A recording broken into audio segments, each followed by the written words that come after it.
mi nombre es Jennifer Carolina Peguero Morel, matrícula 2021-0352, y estaré hablando acerca sobre los átomos. En primer lugar, estaré hablando sobre la teoría atómica, que inicia con el filósofo griego Demócrito, que en el siglo V antes de Cristo, este explicó la idea de que toda la materia estaba formada por partículas pequeñas, que a esta le llamó átomos. Entonces, a pesar de que sus amigos contemporáneos, tales como Platón y Aristóteles, no estuvieron de acuerdo con esta idea, esta se mantuvo. Luego de estos, las evidencias experimentales de investigaciones científicas apoyaron la idea de Demócrito, como se dice, el concepto atomismo, lo que condujo esta a una definición concreta a los elementos y a los compuestos. Luego, en 1808, el científico inglés George Danton dio una definición más específica acerca del átomo, que eran unidades experimentales, que a estas estaban compuestas por partículas pequeñas de los elementos de la materia. Este dio inicio a la era de la química, y también las hipótesis hablaban sobre la naturaleza de la materia. Este planteó 4 hipótesis. La primera hipótesis de Dalton trata de que los elementos están formados por partículas pequeñas e indivisibles, que a esta le llamamos átomos. La segunda hipótesis habla de que todos los átomos, Dalton establecía de que un átomo de un compuesto era igual entre sí, pero los átomos de los otros elementos eran distintos a los demás elementos. O sea, todos los átomos que eran de un solo elemento eran distintos a los demás átomos de otro tipo de elementos. Ninguno eran iguales. Entonces, la tercera hipótesis de Dalton era que este sugería de que para poder tener una composición de elementos, no necesariamente deberían tener elementos correctamente de los átomos, sino que también el número de átomos que podría tener. Ejemplo aquí. Luego de esto, de esas investigaciones, en la cuarta hipótesis de Dalton, él dice que para la reacción química de los átomos, esta solamente puede combinar, separar o reordenar los átomos, pero nunca se puede crear ni destruir los átomos, así de esta manera. Se pueden separar como los compuestos químicos, pero nunca se pueden destruir. Ahora estaré hablando sobre las estructuras de los átomos. Según la teoría de Dalton, sabemos que un átomo es una partícula extremadamente pequeña e indivisible. Pero, según algunos investigadores, en el 1850 hasta el siglo XX, comenzaron a investigar y descubrieron de que los átomos en sí tenían partículas aún más pequeñas, y a estas le llamaron partículas subatómicas. Aquí tenemos un ejemplo acerca de la misma. Este es el átomo normal, que según Demócrito y Dalton solamente hablaron del átomo. Entonces, aquí tenemos que el átomo tiene partículas subatómicas que está compuesta por los electrones, los neutrones y los protones. Los neutrones son aquellas que están encargados de mantener todos los neutrones dentro del núcleo del átomo. Este es el núcleo del átomo. Y los protones son aquellos los que están dentro del núcleo del átomo y tienen carga positiva. Los electrones están alrededor del átomo y se mantienen en movimiento y tienen una carga negativa. El número atómico de un átomo, aquí tenemos por ejemplo el flúor. El número atómico se representa por la letra Z, y este está compuesto de igual manera por la estructura de los átomos, de electrones, neutrones y protones. Entonces, para obtener el número atómico, se debe de tener igual los electrones y los protones. El flúor tiene 9 electrones y 9 protones. Y así identificamos qué número de cantidad de átomos tiene el mismo. Los isótopos del hidrógeno. No todos los elementos determinados tienen la misma masa. La mayoría de los elementos tienen 2 o más isótopos. Átomos que tienen el mismo número atómico, pero diferente número de masa. Por ejemplo, existen 3 tipos de isótopos del hidrógeno. El primero es el hidrógeno, que contiene un protón y no tiene neutrones. El segundo se llama deuterio, que tiene un protón y un solo neutrón y se representa de esta manera. Y el tercero se llama tribio, que contiene un solo protón y 2 neutrones. Hasta aquí en mi exposición, muchas gracias. Muy buenas tardes, mi nombre es María Alejandra González Sánchez. Vengo a exponerles algunos temas sobre la química. El tema que yo voy a estar tratando es, como ven ahí, la estructura de la materia y otros. La materia se refiere a cualquier cosa que ocupe un espacio o tenga masa. En otra palabra, todo lo que está creado en el universo y todo lo que existe en el universo. Toda esta materia está compuesta por sustancias llamadas elementos o elementos químicos, que tienen propiedades físicas y tanto químicas y son específicas, y que no pueden dividirse en otras sustancias por medio de reacciones químicas ordinarias. O sea que tienen que pasar por un proceso bastante complejo para poder dividir esas sustancias. Cuando habla de los estados de la materia, estamos hablando de las diferentes formas en que se puede presentar. Se puede presentar tanto como en gaseoso, como en sólido y líquido. Aunque fuera de la Tierra puede existir un cuarto estado, por allá por los espacios, que se puede llamar plasma. No, que se puede llamar, no, se llama plasma. Como podemos ver aquí, la materia puede presentar varios cambios, que estos podrían ser químicos, tanto como físicos. Cuando se refiere a un cambio físico, a un cambio químico, se refiere a un proceso en el que una o más sustancias se combinan para generar nuevos compuestos, con propiedades químicas diferentes, a los reactivos de partida, o sea, a los reactivos de inicio. Estos procesos químicos están asociados a intercambios de energía. Un ejemplo de cambio químico es la combustión del magnesio o la reacción del magnesio y el oxígeno, que forma una nueva sustancia, óxido de magnesio.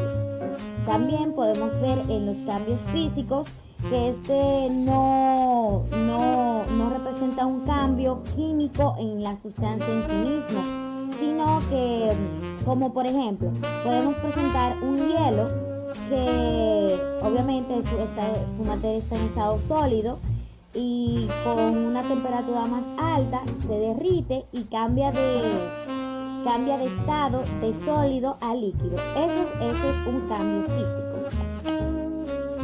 La materia está clasificada en sustancias puras y mezclas.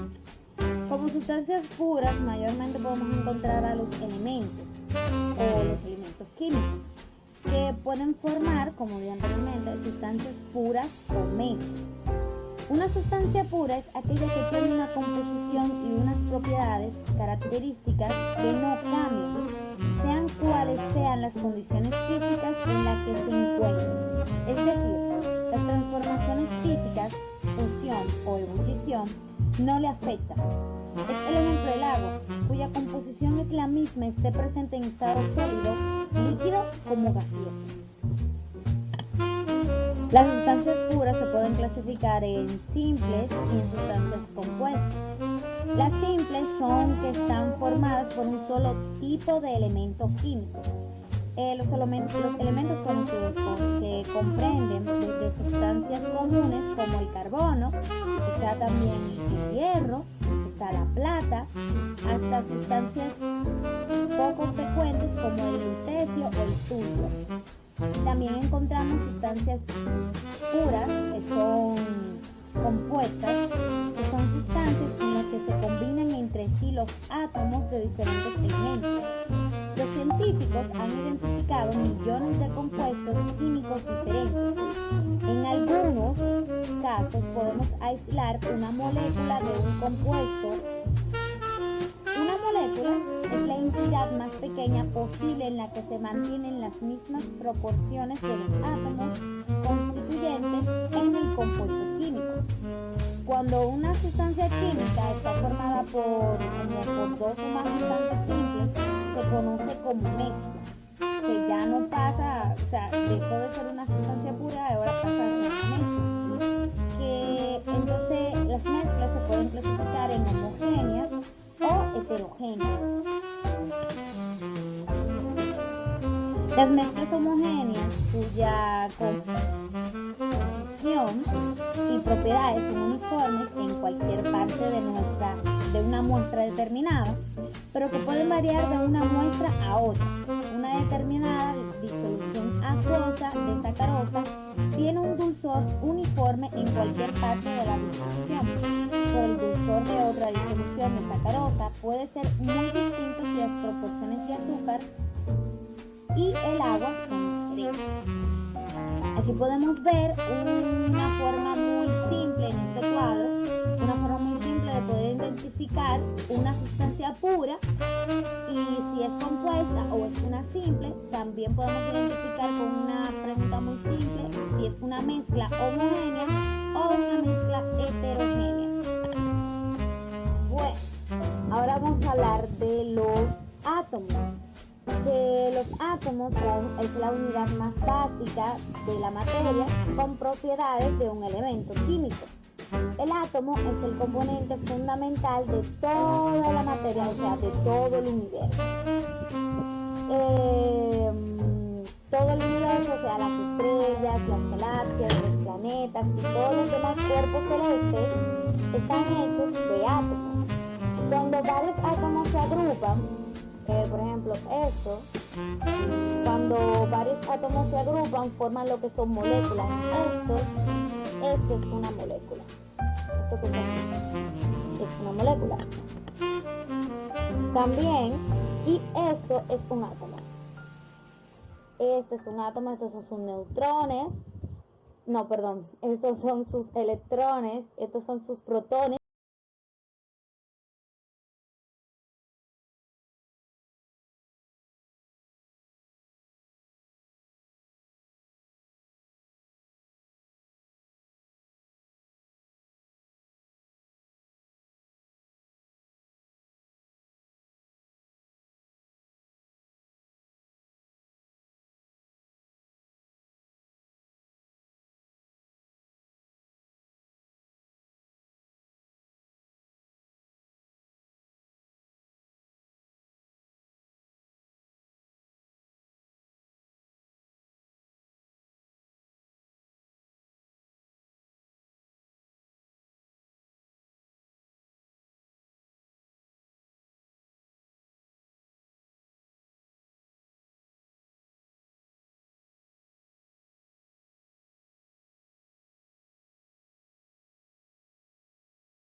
Se le conoce como modelo atómico a las distintas representaciones mentales de la estructura y funcionamiento de los átomos, desarrollados a lo largo de la historia de la humanidad, a partir de las ideas de cada época.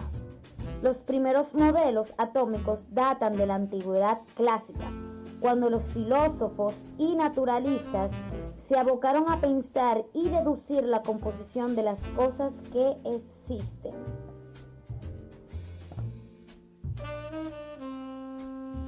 A continuación vamos a ver algunos de los modelos atómicos más importantes de todos los que surgieron en todas las épocas.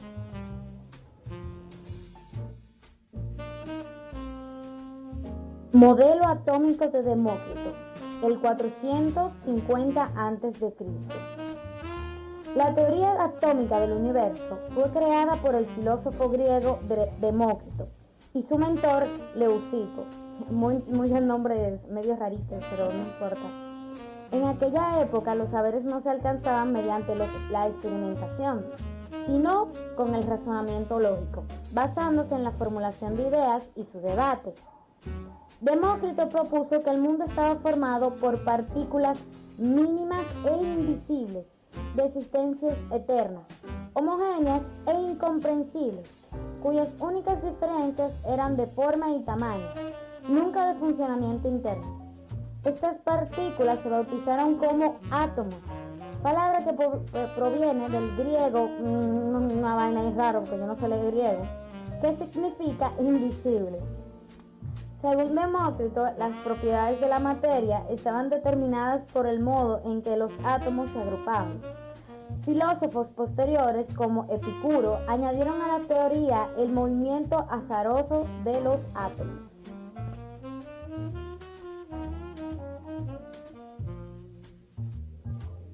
Continuamos con el modelo atómico de John Dalton en 1803. El primer modelo atómico con bases científicas nació en el seno de la química, por medio de John Dalton, en sus postulados atómicos. Él sostenía que todo estaba hecho de átomos, invisibles e indestructibles, o sea, pensaba lo mismo que Demócrito, incluso mediante reacciones químicas.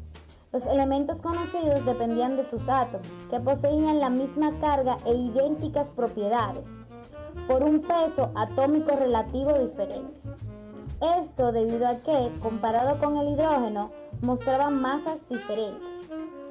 Dalton dedujo que los átomos se agrupan guardando proporciones distintas y así se forman los compuestos químicos. Ahora veremos el modelo atómico de Thomson, en 1904. Thomson asumía que los átomos eran esféricos con electrones incrustados en ellos. Propuesto por J.J. Thomson, descubridor del electrón en 1897, este modelo es previo al descubrimiento de los protones y neutrones, por lo que se asumía que los átomos consistían en una esfera de carga positiva y distintos electrones de carga negativa incrustados en ella, como las pasas en el pudín. Dicha metáfora le otorgó al modelo epíteto de modelo del pudín de pasas. Bien, ahora pasamos al modelo atómico de Rutherford, en 1911.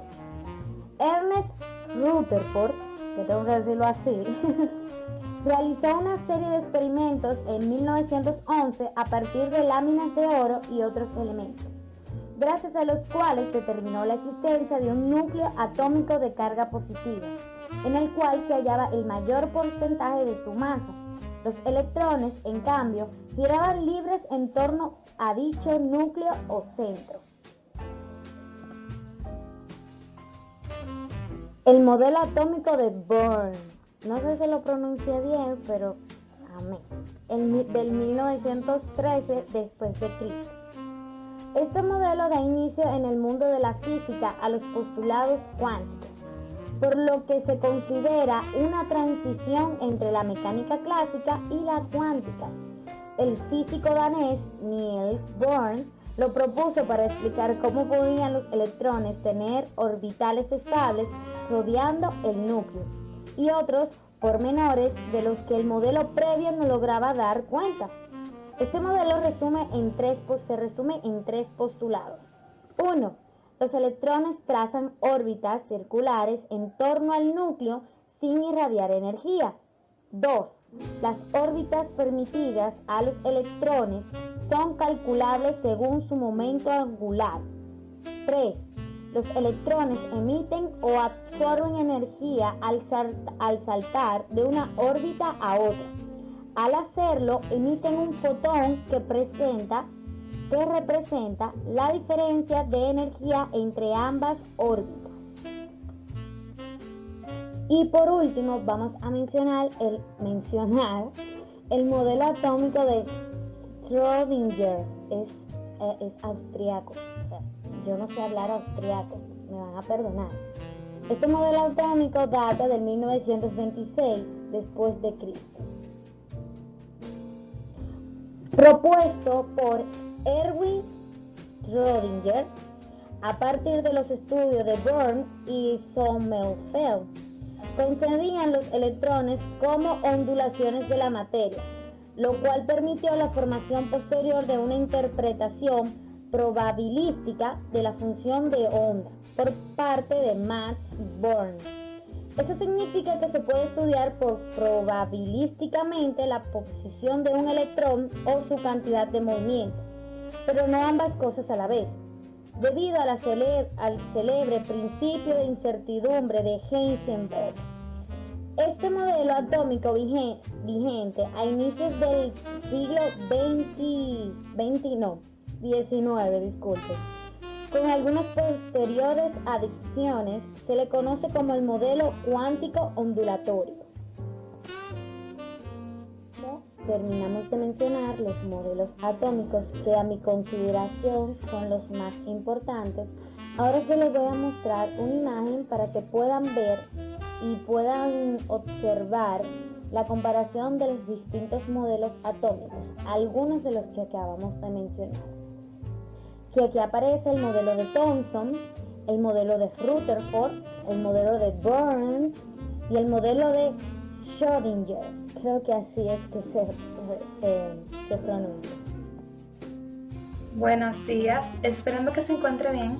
Mi nombre es Stacy Bayo Zavala, matrícula 2021-0386, perteneciente a la Universidad East Potosí. En esta ocasión les estaré hablando sobre lo que es la masa atómica, el mol, masa molar y cálculo de masa molar. Vamos a iniciar por lo que es la masa atómica. La masa atómica no es nada más ni nada menos que la masa que posee un átomo cuando se permanece en reposo. Digamos que es la suma también de sus protones y sus neutrones. Como aquí nosotros podemos ver el ejemplo del átomo de carbono, que contiene de protones 6 y neutrones 6. La suma de esos dos es igual a la masa atómica relativa del elemento. Un mol es una unidad de cantidad de materia del sistema internacional de símbolo mol. Equivale a la masa de tantas unidades elementales, sea los átomos, moléculas o iones. Como pueden ver aquí, lo que es el número de Avogadros. Es así que se representa lo que es el concepto de mol, por lo cual se vio impulsado por este número, cuyo valor es este que ustedes pueden ver aquí, esta cantidad, que es de 6.02 por 10 a la 23. Aquí pueden ver un número mayor, pero es a la potencia siempre está. Como pueden ver aquí, desarrollado es un número bastante extenso, lo cual cabe dentro de lo que es, vamos a medir partículas y átomos, porque son diminutos y pueden llegar a esta gran cantidad. Entonces el número de Avogadro es una forma de hacerlo un poquito más fácil, lo que es el conteo y de todas estas cosas. Bien, ahora ¿qué es una masa molar? Una masa molar es la masa de un mol que expresa cada cierta sustancia, pero lo expresa en gramos. Mayormente utilizada por esta representación que ustedes pueden ver aquí de G mol, gramos mol. Ahora bien, les estaré hablando sobre lo que es el cálculo de masas molares. Y se dice que este se calcula sumando las masas atómicas relativas de todos los átomos que forman dicha molécula. Para entender un poquito mejor esto, para aprender a calcular esta masa debemos aprender a manejar estos temas. Como ya ven, vamos a darle un pequeño repaso. El molar podemos decir que es la unidad con que se mide la cantidad de sustancia y, como bien había dicho, se representa mediante esta cantidad. Esta cantidad es la real, pero para hacerlo en breve lo representamos con esta de aquí abajo. La masa atómica también se relaciona con lo que es el cálculo de las masas molares. Aquí solamente lo que vamos a hacer es hilar nuestra tabla periódica y ver la masa atómica de cada uno de los elementos que a continuación vamos a utilizar. Ahora bien, una vez ya vista nuestra tabla periódica, pues nosotros podemos saber que la masa atómica del carbono es igual a 12 UMA. UMA significa una unidad de masa atómica, es decir, una unidad demasiado pequeña porque estamos hablando de lo que es los átomos.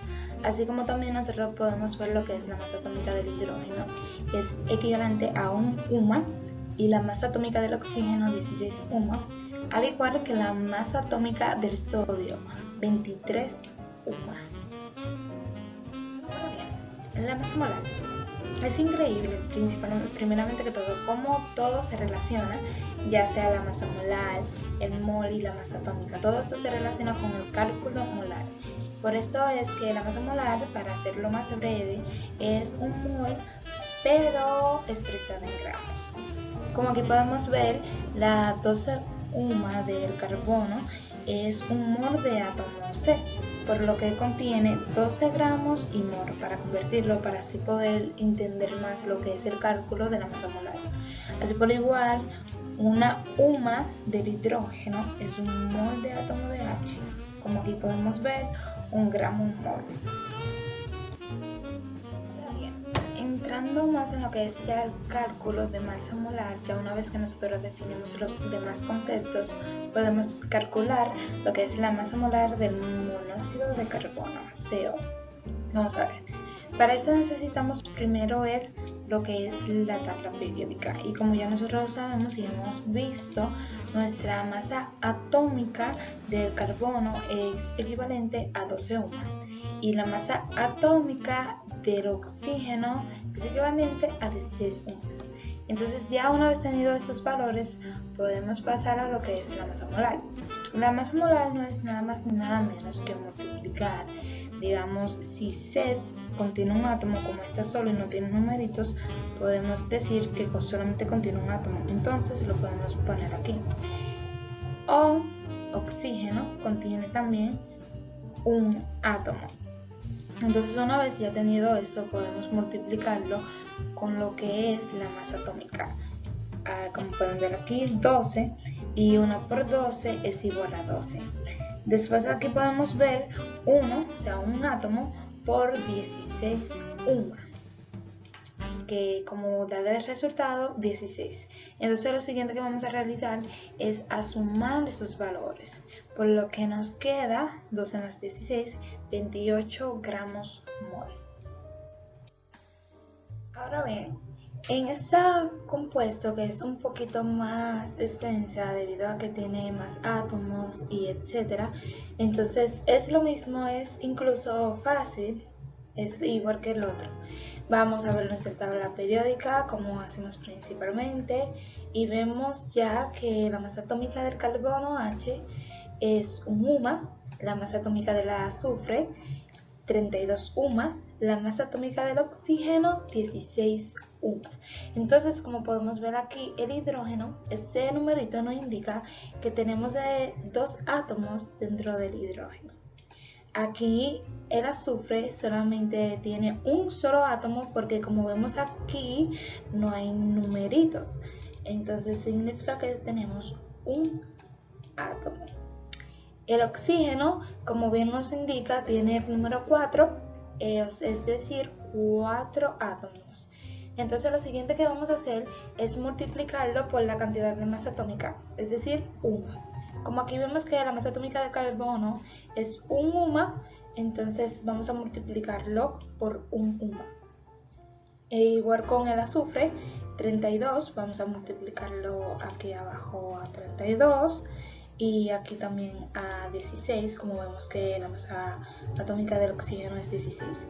Entonces el resultado, vamos a hacer lo mismo que el ejercicio anterior, el resultado que nos dé, vamos a sumarlo y el resultado entonces es 98 gramos mol. Y ahí está. Hasta aquí mi exposición. Espero y le haya gustado y tengan un feliz resto del día. Saludos, mi nombre es Charne Elizabeth Nivel Alcántara. Soy estudiante de biología en el Instituto Superior de Formación Docente, Salud Mireña. Y en esta ocasión estaré compartiendo con ustedes acerca de qué es la teoría cuántica y los orbitales atómicos. ¿Qué es la teoría cuántica? La teoría cuántica es una teoría física basada en la utilización del concepto de unidad cuántica para describir las propiedades dinámicas de las partículas subatómicas y las interacciones entre la materia y la radiación. El físico alemán Max Planck fue el primero en hablar sobre ella en 1900. Postuló que la materia solo puede emitir o absorber energía en pequeñas cantidades llamadas cuantos. Por otro lado, el físico Werner Heisenberg desarrolló el principio de incertidumbre, que sería clave para entender mejor el mundo subatómico. Esta fue su gran aportación a la ciencia en el siglo XX.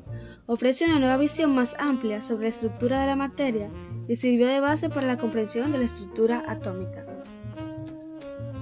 El término cuántico se refiere a la cantidad de energía que van a tener los electrones al girar alrededor del núcleo. La teoría cuántica nos va a hablar de cómo cada electrón posee una energía específica dentro del átomo. Esta se explica a través de lo que se conoce como números cuánticos, los cuales son los que nos van a indicar las características y las posiciones de los electrones dentro del átomo. Existen 4 tipos de números cuánticos. Está el número cuántico representado por la letra n, llamado número cuántico principal o nivel de energía. Este se representa por números enteros que van desde el 1 hasta el 7, y mientras más alejado se encuentra el electrón del núcleo, mayor será su nivel de energía y viceversa. Está también el número cuántico representado por la letra L, llamado número cuántico azimutal o secundario. Estos son sus niveles que indican la forma del orbital. Puede ser de 4 formas, S, P, D y F. Podemos observar aquí la imagen, está en ese mismo respectivo orden. También está el número cuántico representado por la letra M, número cuántico magnético. Este es el que nos da la orientación espacial del electrón, o sea, cómo está girando alrededor del núcleo. Y por último tenemos el número cuántico representado por la letra S, el número cuántico spin. Este es el que nos va a dar el giro del electrón por su propio eje. Los electrones tienen la característica de girar en su propio eje, al igual que nuestro planeta. Si su giro es en torno a las manecillas del reloj, su valor será negativo y valdrá menos un medio. Si su giro es en sentido contrario a las manecillas del reloj, su valor será positivo y valdrá más un medio. En conclusión, la zona en que se mueven los electrones depende de la cantidad de energía, de la forma espacial, de la orientación magnética y del giro de cada electrón. Esas propiedades que configuran a cada electrón se pueden representar con los números cuánticos n, L, M y S. N representa el tamaño, L la forma espacial, M la orientación y S el giro del electrón.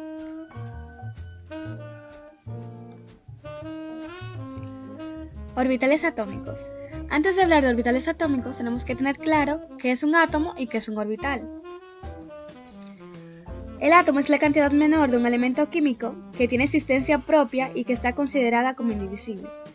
El átomo está formado por un núcleo, por protones y neutrones, y por varios electrones orbitales, cuyo número varía según el elemento químico que se trate. En un átomo es difícil ubicar en qué lugar se encuentra un electrón, sin embargo podemos decir dónde es posible encontrarlo. Eso es un orbital, el espacio geométrico en donde podemos decir en qué región es muy probable encontrar un electrón. Existen 4 tipos de orbitales. Los orbitales S, que tienen forma esférica, y el número azimutal o secundario que los representa es 0, por lo que su número magnético solo podrá adoptar el valor de 0. Existe solo un tipo de orbital S, por lo que solo va a poder albergar un máximo de 2 electrones, y por cada nivel de energía habrá un orbital S. Los orbitales P están formados por lóbulos que se proyectan alrededor de un eje. Como podemos observar en la imagen, existen 3 tipos de orbitales P, y su número azimutal o secundario va a ser igual a 1, por lo que su número magnético adoptará valores desde -1 hasta 1. Al haber 3 tipos de orbitales P, estos van a poder albergar un máximo de 6 electrones. Los orbitales D son multilobulares, ya que se presentan de diferentes formas. El número azimutal o secundario que los representa es el 2. Su número magnético adoptará valores desde -2 hasta 2. Al haber 5 tipos de orbitales D, estos van a poder albergar un máximo de 10 electrones. Por último están los orbitales F, que también son multilobulares, ya que se presentan también de diferentes formas. El número azimutal que los representa es el 3. Su número magnético adoptará valores desde -3 hasta 3. Existen 7 tipos de orbitales F, por lo que van a poder albergar un máximo de 14 electrones. En resumen, existen 4 tipos de orbitales, S, P, D y F. Los orbitales S van a poder albergar un máximo de 2 electrones, su número azimutal va a ser igual a 0 y su número magnético igual a 0. Los orbitales P pueden albergar un máximo de 6 electrones, el número azimutal que los representa es el 1 y su número magnético adoptará valores desde -1 hasta 1. Los orbitales D van a poder albergar un máximo de 10 electrones, el número azimutal que los representa es el 2 y su número magnético adoptará valores desde -2 hasta 2. Y por último, los orbitales F van a poder albergar un máximo de 14 electrones, el número azimutal que los representa es el 3 y su número magnético adoptará valores desde -3 hasta 3. Esto es todo de mi parte. Muchas gracias por su atención y espero que le haya sido de utilidad esta información. Hola, en este vídeo vamos a hablar sobre lo que son los números cuánticos y la configuración electrónica. Para empezar veremos qué definen los números cuánticos y luego los vamos a ir viendo uno a uno. Bien, los números cuánticos describen la distribución que tienen los electrones en un átomo. Es decir, lo que harán los números cuánticos es darnos una zona o región en el espacio donde la probabilidad de encontrar el electrón va a ser máxima. Me explico. Si tenemos un átomo con su núcleo, donde estarán las cargas positivas y las demás partículas subatómicas, sabemos que alrededor van a estar los electrones. Perfecto. Los números cuánticos lo que van a hacer es darnos una zona donde la probabilidad de encontrar al electrón va a ser mucho mayor. Esto no quiere decir que este electrón que está acá no lo podamos encontrar aquí. Claro que lo podemos encontrar, solo que la probabilidad donde podremos encontrarlo mucho más rápido va a ser en esta área, o tal vez en esta área. Esta zona donde hay más probabilidad de encontrar el electrón, o sea, esta, es llamada orbital atómico.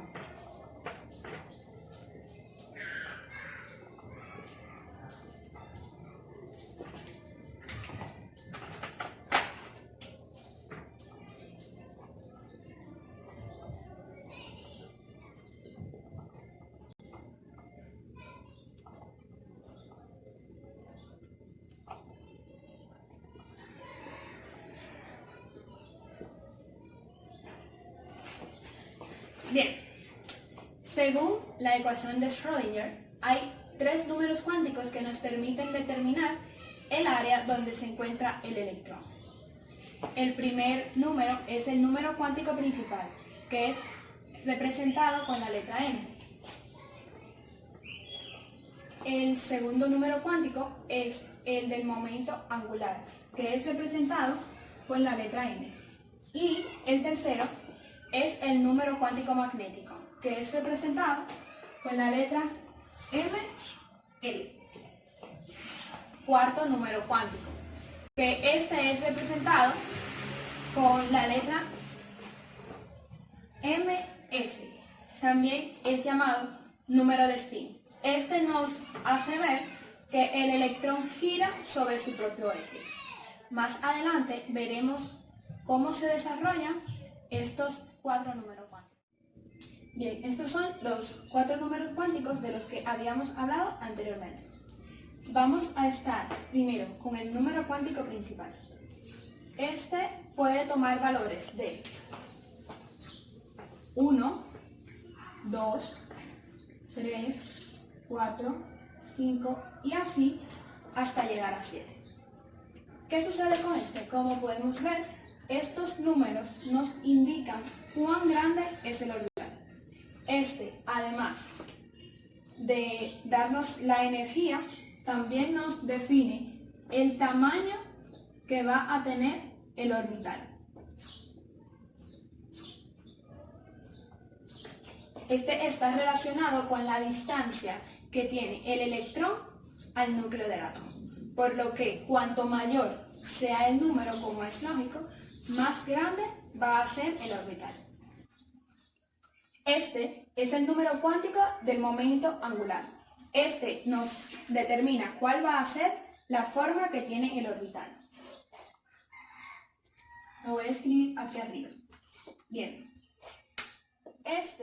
Valores, que estos vienen dependiendo del número cuántico principal. Por ejemplo, los valores que este puede tomar son 0, 1, 2, 3 y así sucesivamente. Entonces, ¿qué pasa con este? Esto también tiene que ver con la letra que tienen los pistitos orbitales. Por ejemplo, si tenemos un 0, tenemos un orbital S. Si tenemos un 1, tenemos un orbital P. Si tenemos un 2, tenemos un orbital D. Y si tenemos un 3, tenemos un orbital F y así sucesivamente. Entonces, como dijimos, este nos determina la forma del orbital. Si tenemos un orbital S, su forma va a ser un óvalo más o menos. Y aquí dentro es posible que estén los electrones. Como es un 0, o sea, es un óvalo, no hay manera de que el electrón le podamos dar otra forma. Pero si tenemos un orbital P, su orbital vendría siendo algo como así más o menos. Entonces, los electrones pueden estar tanto aquí como acá. No les dibujo los otros porque son un poco más complicados. Pero vamos a llevarlo a un ejercicio. Por ejemplo, si nuestra n es igual a 2, este puede tener dos valores posibles, que son 0 y 1. Si n es igual a 3, tiene tres valores posibles, que son 0, 1 y 2. El número cuántico principal y el número cuántico angular nunca van a tener el mismo valor. Esto viene condicionado según la ecuación de Schrödinger, que nos dice que el número cuántico del momento angular siempre va a ser menor que el número cuántico principal. Con esto pasamos a lo que es el número cuántico magnético. Este nos describe cuál va a ser la orientación del orbital. Este funciona como una recta numérica. Algo que debemos mencionar es que los valores que este toma vienen dependiendo del resultado que nos dé el número cuántico del momento angular. Por ejemplo, si tenemos un resultado 0, este pertenece al orbital S, en el que solamente caben dos electrones. Para esto vamos a hacer un diagrama de orbital para que se explique mucho mejor. En el diagrama de orbital vendría siendo como un cuadro donde nos muestra los electrones. Estos serían representados con unas flechitas que van hacia arriba y hacia abajo. Entonces, este es un solo orbital. Como el orbital S sabemos que tiene una especie de óvalo como forma, este solamente puede tener el valor de 0. Pero si tenemos un orbital P donde caben hasta 6 electrones, vamos a tener 3 cuadros donde vamos a colocar 6 rayitas o 6 flechas que van a hacer ilusión a los electrones.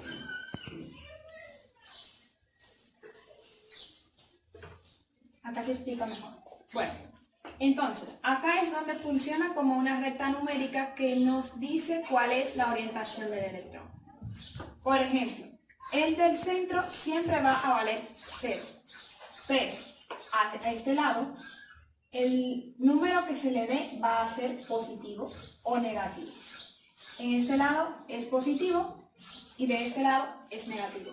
Y así sucesivamente pasa con los demás. Como en el orbital D caben hasta 10 electrones, esto quiere decir que tendremos unos 5 cuadros donde vamos a colocar las flechas que van a ser los electrones.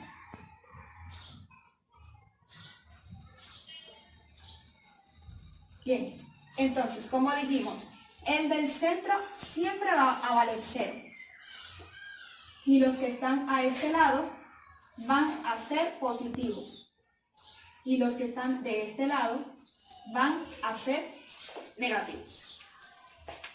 Entonces, si el resultado, al final vemos que si nos queda de este lado, un ejemplo, vamos a decir que la orientación que tuvo dicho electrón fue un 1 negativo.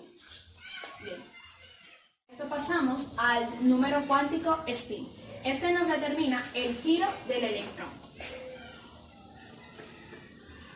Bien. Este nos dice que el electrón gira sobre su propio eje. Lo hace igual a las formas de las manecillas del reloj, lo hace en sentido contrario. Este solamente puede tomar dos valores, que pueden ser un medio positivo o un medio negativo. Cuando nos queda un medio positivo, o sea, según el diagrama que hicimos de los electrones, cuando queda hacia arriba, tenemos un giro de un medio positivo. Esto quiere decir que el electrón gira en orden a las manecillas del reloj. Pero si tenemos una flechita hacia abajo, quiere decir que el electrón gira en sentido opuesto. Y estos son los 4 números cuánticos que nos determinan cómo encontrar el electrón en cuánto. Bien, ahora vamos a hablar sobre lo que es la configuración electrónica. Esta es la manera en la que los electrones están divididos en los distintos orbitales. Para esto vamos a necesitar la regla de diagonales, que como pueden ver ya está acá. Le falta un poco, pero obviamente no la voy a llegar a mencionar. Solamente vamos a usar esta parte. Bueno, estos números enteros que están acá representan periodos de la tabla periódica. Y estos son los distintos orbitales. Como habíamos mencionado anteriormente, estos orbitales solo aceptan, por ejemplo, el orbital S, 2 electrones, el P, 6, el D, 10 y el F, 14. Hay que tener eso en cuenta. Entonces, supongamos que queremos encontrar la configuración electrónica del elemento 6, el carbono.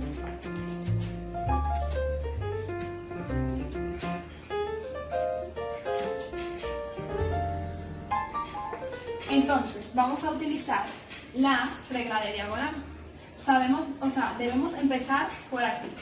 Es como subir y bajar. Entonces, vendría siendo como este primero, luego así, luego así, y así por el estilo.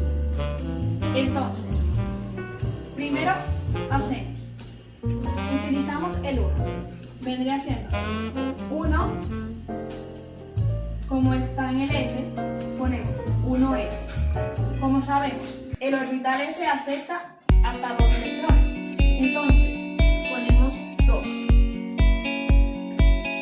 Luego venimos y cogemos el 2, entonces viene siendo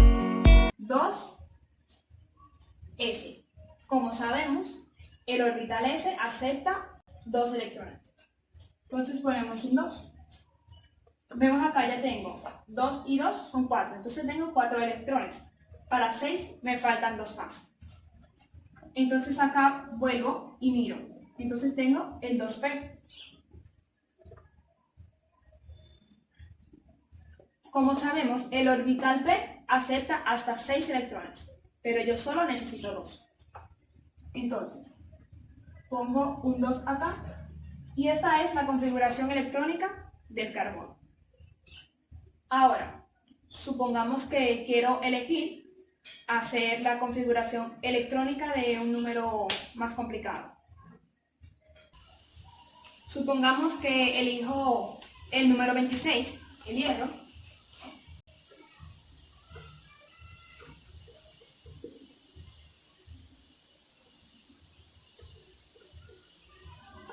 Bien, entonces, el proceso sería el mismo. Vamos a utilizar la regla de diagonal de la misma manera. Entonces, hacemos esto. Cogemos el 1S en primer lugar. Sabemos que acepta hasta 2 electrones. El 2S,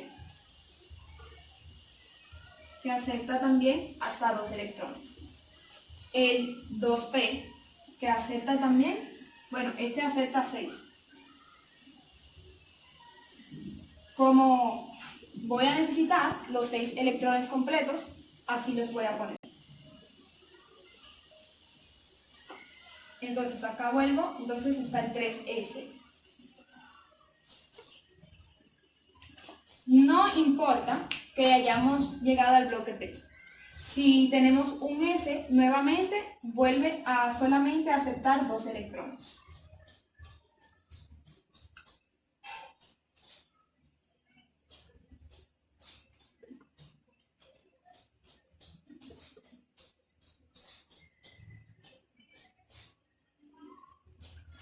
Entonces vamos a contar cuántos tenemos.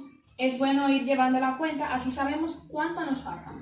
Por ejemplo, tenemos 2 electrones y 2, 4, 6 son 10, 2, 12 y 6, 18. Entonces aún nos faltan, así que seguimos buscando pues los electrones que nos faltan. Entonces acá llegamos al 3D. Como sabemos, estos aceptan hasta 10 electrones, pero ya tenemos 18.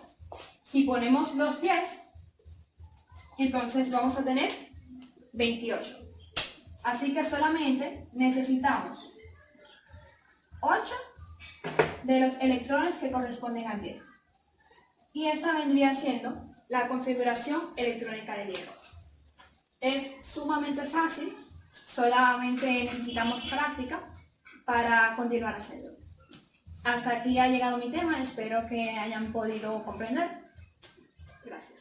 Yo soy Daniel Santiago y les voy a estar hablando acerca del principio de exclusión de Paul, el principio de Aufhebung, no sé bien cómo se pronuncia, y de la regla de Hund. El principio de exclusión de Paul es algo sencillo y que ya todos conocemos. Trata sobre que 2 electrones no pueden tener los 4 números cuánticos iguales. Es decir, que si tiene el número primario igual y también puede tener el número secundario y el número magnético, lo puede tener igual. Pero siempre va a variar el número que se refiere al giro del electrón. O sea, aquí más abajo puedo explicar en un ejemplo. Le voy a hacer un poquito de zoom para que todos puedan ver. Cogí como ejemplo el helio. El helio tiene 2 electrones porque se encuentra en el orbital S. Su número principal es 1, su número secundario es 0 y su número magnético también es 0 porque se encuentra en el centro. Recuerden, como la profesora nos había explicado, que el número magnético se mide según en dónde se encuentre en comparación con una recta numérica. Si se encuentra en 0, se pone 0, si se encuentra menos 1, más 1, entre otros. Ustedes tienen conocimiento de eso porque ya tuvimos una clase acerca de eso. Pero siempre va a variar el número del giro del electrón. ¿Por qué va a variar? Porque recuerden que si se encuentra en el orbital S, tiene solo una rayita en donde se colocan los orbitales positivos y el orbital negativo. Aquí podemos ver en este ejemplo que el giro del electrón es más 1/2, coma 1/2. Siempre se pone el último en el que se encuentra. Es sencillo y ya todos los conocemos porque ya hemos hecho clase acerca de esto. Ahora les estaré hablando acerca del principio de llenado progresivo de Aufbau. Es un nombre que se pronuncia en alemán, por eso no tengo conocimiento de cómo se pronuncia correctamente. Este se refiere a que los electrones pasan a ocultar las orbitales de menor energía y progresivamente se van llenando los orbitales de mayor energía. Según el principio de Aufbau, la configuración electrónica de un átomo se expresa mediante la secuencia siguiente. Aquí, como ya todos tenemos algo de conocimiento, como tuvimos una pequeña clase acerca de los números cuánticos y la profesora nos dio como una breve introducción acerca de lo que es esto, una breve introducción no, sino que nos enseñó cómo podemos hacer los números cuánticos y encontrar la configuración electrónica de los mismos. Aquí, como ya la profesora nos había dicho, el principio progresivo de Aufbau se refiere a que un orbital, que es S, le prosigue 2S, sigue 2S, después 3S, 2P, después 3S, después 4P, luego 4S. Y aquí abajo, ya creo que conocemos esta imagen porque ya la profesora nos la había mostrado. Con esta regla de Aufbau es que nosotros podemos encontrar la configuración electrónica y los números cuánticos de los elementos ya requeridos. Como antes había dicho, es progresivamente desde la menor energía hasta la mayor. Aquí comienza con 2. Luego va 1s2. Recuerden que todos los orbital S siempre van a tener 2 electrones. Luego, 2 orbital S también tiene 2 electrones. Luego, 2p, orbital P, tiene 6 electrones. Y luego progresivamente vuelve a el de menor cantidad. Luego se devuelve al de mayor cantidad, que es 3, de orbital 10, tiene de orbital D, pero tiene 10 electrones. Va progresivamente desde el mayor hasta el menor. Luego se devuelve al mayor y va al menor. Y así progresivamente es que vamos a encontrar la configuración electrónica correcta y el número cuántico también. Ahora les voy a hablar acerca de la regla de Hund. La regla de Hund es algo que ya, al igual que todos los temas que me tocaron, todos conocemos. Porque si no hubiéramos tenido el conocimiento de estos temas, no hubiéramos podido completar la asignación pasada acerca de los números cuánticos. Hund se refiere a que los orbitales con igual número cuántico, con igual nivel de energía, o sea, se refiere al número cuántico primario y al número cuántico secundario, se llenan progresivamente de manera que siempre exista un mayor número de protones desapareados. Para comprender esto, analicemos el orbital 2p, que tiene que llenar con 4 electrones. Entonces, analicemos esta pequeña imagen. Aquí, todos entendemos, M es número magnético.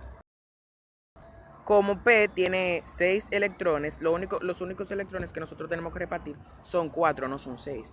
Como tiene 3 electrones, solo nos ponemos 3 rayitas. O sea, como podemos ver abajo también, abajo podemos ver la progresión de la recta numérica. Como solo son 4, no son los 6 que vamos a utilizar, solo necesitamos utilizar 4. lo primero que hacemos es marcar todos los positivos en cada una de las líneas. Entonces, como son 4, solo nos falta 1. Donde caiga ese último, ese es el número magnético del electrón. No sé si me entendieron, pero aquí está la imagen para que me entiendan mejor el ejemplo. Primero lo que debemos hacer es colocar todas las positivas, que son hacia arriba. Entonces las negativas van hacia abajo, que son la rayita azul. La roja es la positiva, que va para arriba, y la azul es hacia abajo, que es negativa.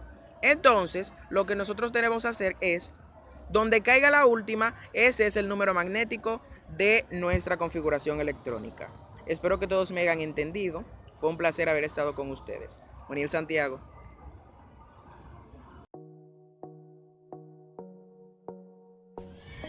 Muy buenas tardes. Mi nombre es Miguel Alexander Sala. En esta hora voy a estar hablando acerca de lo que es la tabla periódica moderna y su propuesta. Tal vez usted, fijándose en la pizarra, pueda ver que hay diversos tipos de tablas periódicas y una cronología de años. Pero antes de meterme a profundidad o un estudio exhaustivo acerca de lo que es ello, quiero primero introducir dónde es concebida la tabla periódica. Como podemos ver, según la historia, el 6 de marzo del 1869 nace lo que es la tabla periódica en San Petersburgo, Rusia, donde el químico Dmitri Mendeleev propone por primera vez la tabla periódica de los elementos ante la sociedad química. La tabla periódica que él propuso fue la primera tabla periódica coherente de la semejanza de los elementos químicos conocidos, según su masa atómica. Entre ellos había 63 elementos según el orden del peso atómico de esa época. Durante el siglo XIX, los químicos comenzaron a clasificar los elementos conocidos según la similitud de las propiedades físicas y químicas.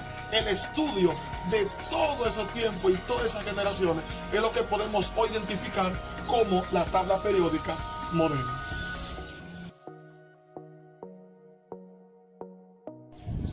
A continuación vamos a estar viendo lo que son las propuestas. En el año 1780 nace lo que nosotros llamamos el modelo de la triada, desempeñado en el año 1862 por Johann Dobereiner. Él clasificó los elementos en grupos de 3 y los denominó triada. Él decía que los elementos agrupados en 3 o en triada compartían propiedades físicas similares y propiedades químicas crecientes. Ejemplo de ello es el cloro, el bromo y el yodo. También podemos observar el calcio, estroncio y el bario. Pero hubo un desequilibrio entre la propuesta que él había puesto. La siguiente: el nitrógeno, el fósforo y el arsénico. Estas dos compartían propiedades, pero ella no. Por lo tanto, se descalificó la propuesta que él había hecho. En el año 1838 nace la ley de las octavas, desempeñada en el año 1863 por Johann Neumann. Ahora, ¿qué propuso este hombre? Él observó los elementos, los ordenó según el aumento de la masa atómica, y él pudo observar que ciertas propiedades se repetían cada 8 elementos. Como podemos observar, de los 56 elementos que se habían descubierto, él solamente pudo descubrirlo hasta el calcio.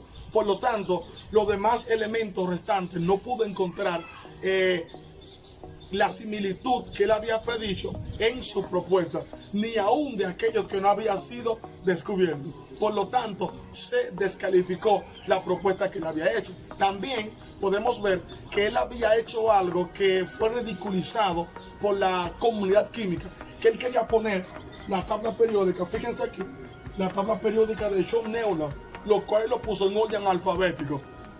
Entonces, al él proponer esto, la comunidad química lo que hizo fue que no dejó eso como algo clasificado. Bien, en el año 1834 vemos a Mendeleev, lo cual él desempeña su tabla periódica y la publica en el 1869, la tabla periódica de los elementos organizados según la masa atómica. Pero vemos que también en el 1830 se levanta Lothar Meyer, y publica también al mismo tiempo una tabla periódica con la misma masa atómica y con los espacios blancos, al igual que le había puesto Mendeleev. Ahora la interrogante es la siguiente: ¿por qué no se le puso a Meyer como el padre de la tabla periódica, o por qué no se le puso a ambos? Lo que sucedió fue que Meyer había propuesto que si el peso atómico de un elemento estaba en el grupo incorrecto, entonces el peso atómico estaba mal medido. Por lo tanto, él arregló lo que llama la masa del beridio, del indio y del uranio. Al tener una certeza tan convincente, vemos que él le propuso su idea con su tabla periódica y las predicciones que tenía a la comunidad científica, y muchos científicos lo miran raro. Dijeron, ¿cómo este hombre va a saber tanto de ciertas cosas que él desconoce? Pero vemos que unos años después se había levantado por Milekov en el año 1876. Y había, o sea, antes de él decirlo, me voy a parar aquí, él había dicho que abajo del aluminio iba a haber un elemento que era metálico, que se fundía con calor y que la densidad era 6 de grado. Sucede que cuando se levantó por Milekov en el año 1876, él había descubierto un nuevo elemento, lo cual le puso galio por el lugar donde él residía. Lo que pasaba que por Milekov contó con que era un metal, también contó con que se fundía con calor, pero había algo que no comparaba, era que la densidad que por Milekov había descubierto contaba con un 4% de densidad. Imagínense, para cualquier persona era un éxito. Descubrí algo, predije algo que no sabía. Pero para Mendeleev no era lo mismo. Imagínense, era un hombre ruso. Él publicó un artículo diciendo que no, que el francés estaba equivocado y que no era así. Luego, unos meses después, se levantó este personaje llamado por Milekov nueva vez y subió un artículo donde él especificaba que se equivocó y que Mendeleev tenía razón, ya que el galio es un metal, se funde con calor y también tenía una densidad de 6. Podemos ver que con los descubrimientos del escandio, del galio y del germanio, entonces se le puso como padre de la tabla periódica a Mendeleev, ya que las predicciones que él tenía eran ciertas acerca de eso. Aquí podemos observar la tabla de Mendeleev. Mayormente el trabajo que él había hecho, bueno, contamos con ver los espacios en blanco que él había dejado con las predicciones que ya habíamos mencionado, los cuales se cumplieron conforme a como él había dicho. Aunque algunas, tal vez no, pero en su gran mayoría se pudieron ver de sí. Él lo que hizo fue que separó los periodos y los grupos. Si nosotros vamos aquí, en la tabla periódica moderna, podemos ver que hay 7 grupos y 8 periodos. Él colocó del lado derecho los metales ligeros y del lado izquierdo los metales que son más pesados. Llegamos hasta aquí, 1912-1999. Aquí podemos ver un asombroso descubrimiento y una participación muy exhaustiva en lo que fue la tabla periódica. Hélène Seaborg, tras el descubrimiento, o sea, él participando dentro del descubrimiento de 10 nuevos elementos en la tabla periódica, observamos que en el 1944 él excluyó de la estructura principal 14 elementos, y lo colocó debajo de los lantanios. En pocas palabras, son los antinios. Según la historia, es evidente mencionar que la única persona que tiene su nombre en la tabla periódica es Seaborg, que aparece en el número atómico 106. Seaborg. Ahora, no sé si estoy errado, pero también hay fuentes que mencionan la aparición de Mendeleev en la tabla periódica en los mismos actinios. Como ya hemos mencionado acerca de la historia de la tabla periódica moderna, la cronología y las demás propuestas, postulaciones que se pudieron establecer en ese lugar. Como anteriormente había dicho, la tabla periódica viene siendo el final de los estudios realizados por cada uno de los precursores que se levantaron para llevar a cabo a la misma. Se podría decir que la tabla periódica se vino precisando una trayectoria para poder llegar a la evolución que hoy contenemos todos. Usted puede ir a cualquier lugar y comprar una tabla periódica que se ve tan sencilla, pero que con tanto trabajo se realizó. Este personaje llamado Alfred Werner fue aquel que recopiló todos los estudios realizados y pudo elaborar lo que hoy conocemos la tabla periódica moderna. Solamente fíjense, lo cual reagrupó todos los grupos y la posicionó de la forma que hoy en día nosotros podemos observar. Cuando hablamos sobre la tabla periódica moderna y la de Albert Welfare, que mayormente se ganó el premio Nobel por poder organizarla de ese estilo, y la tabla periódica del ruso Mendeleev, podemos observar que la diferencia era que en la tabla periódica del ruso aumentaba la masa atómica y en la moderna aumenta el número atómico. Cuando nosotros nos establecemos acerca del número atómico, podemos ver que ese 1 que aparece ahí, ese es el número atómico. Cuando hablamos sobre masa atómica, bueno, ahí no aparece, pero aquí en la tabla periódica sabemos que es el 1. Y si nos trasladamos en el litio, podemos ver que el número atómico es el 3 y la masa atómica es el 6, ya que la tabla periódica moderna abarca lo que es la configuración electrónica de los átomos. Entre ellas participan los 92 elementos encontrados en la naturaleza, como aquellos que se formaron en laboratorios por reacciones nucleares. Una frase muy importante y contundente que creo que puede precisar más objetiva la información para nosotros que estamos tratando de aprender acerca de lo que es la tabla periódica, y es que la tabla periódica es la herramienta más importante en la herramienta de un químico. Muchas gracias, espero que este video te haya gustado y que hayas podido entender cada uno de los pasos, la cronología, las tablas, la propuesta de cada personaje, porque para eso estamos para aprender, y espero que haya sido muy contundente las enseñanzas dadas acerca de la tabla periódica moderna. Espero que la pasen muy bien. Mi nombre es Yamilet Rodríguez y le estaré hablando sobre las relaciones periódicas entre los elementos.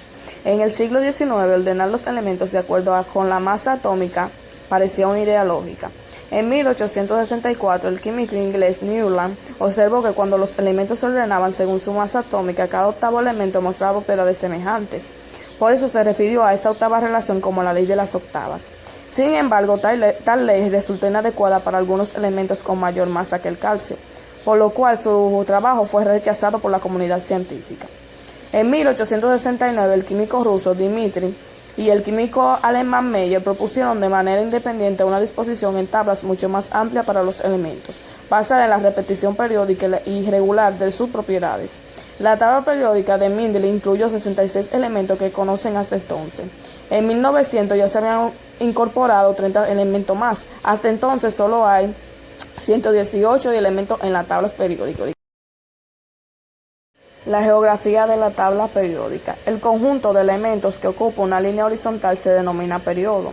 Los elementos que conforman un mismo grupo presentan propiedades físicas y químicas similares. Algunos de los grupos son metales alcalinos, metales alcalino-terreos, metales de transición, también conocidos como metales de tierra rara, halógenos, y también están los llamados gases nobles.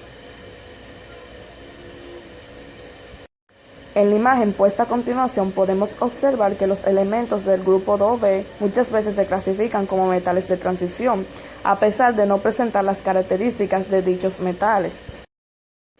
Dicho esto, podemos decir que los elementos químicos se representan como el átomo, el núcleo. Donde se encuentran los protones y neutrones va dentro. Los electrones van fuera, girando de forma elíptica alrededor del núcleo. El número de electrones y protones depende del elemento.